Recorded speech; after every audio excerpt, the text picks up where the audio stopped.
अपकाराची फेडा अपकाराने केली. आता शेवटचं उदाहरण आहे.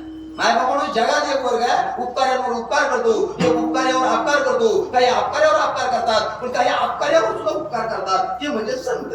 तुम्ही किती अपकार करा, जो माणूस खरा संत आहे ना त्याच्या किती वाटत. तुकाराम महाराजाला काठीनं मारलं, अंबाजीनं मारलं का नाही? काठीनं मारलं, काठीनं फक्त मग शेतात गेली. काय खाला असं? त्याच कोणाची काठी घेतली, काठ्याची भासनं मारलं.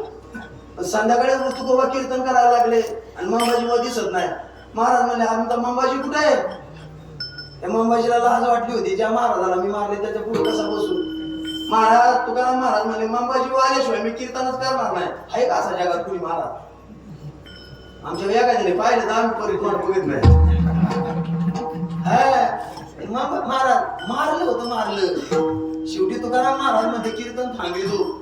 मंबाजी काय गेले ना, हात जोडले, मंबाजी बा मारून मारून हात दुखत असेल तर मी तुमचे हातपाय चिपून देतो, पण कीर्तनाला चला.